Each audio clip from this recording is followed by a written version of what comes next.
হলুদ জার্সি, গ্যালারিতে ধনী ধনী চিৎকার, আর সেই চিরচেনা হেলিকপ্টার শট। দীর্ঘ ১৯ বছরের এক মহাকাব্যিক সফরের কি তবে এটাই শেষ অধ্যায়?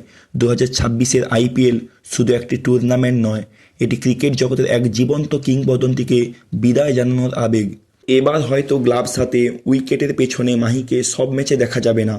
প্রাক্তন সতীর্থ রবিন উত্থাপা এবং ইরফান পাঠানের মতে ২০২৬-এ ধোনিকে দেখা যেতে পারে মেন্টর কাম প্লেয়ার হিসেবে। ঋতুরাজ গায়কোয়াড় বা নতুন আসা সঞ্জু স্যামসনকে আগলে রেখে পেছনের সারিতে থেকেই দলকে জেতানোর কারিগর হবেন তিনি। ৪৪ বছর বয়স, তবুও চিতার মতো ক্ষিপ্রতা।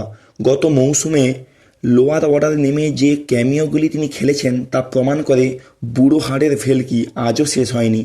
তবে এবারের লড়াইটা শুধু জেতার নয়, লড়াইটা নিজের তৈরি সাম্রাজ্যকে সঠিক উত্তরাধিকারের হাতে সঁপে দেওয়ার।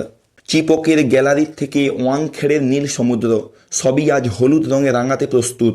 ধোনি শুধু একজন ক্রিকেটার নন, তিনি কোটি মানুষের ভরসা।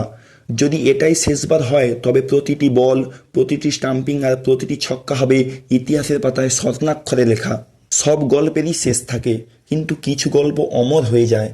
আইপিএল ২০২৬ কি ধোনির হাতে ষষ্ঠ ট্রফি তুলে দিয়ে পূর্ণতা পাবে? শেষবারের মতো কি দেখা যাবে সেই চাওড়া হাসি? প্রস্তুত থাকুন, কারণ থালা আসছেন তার শেষ বাজি জিততে।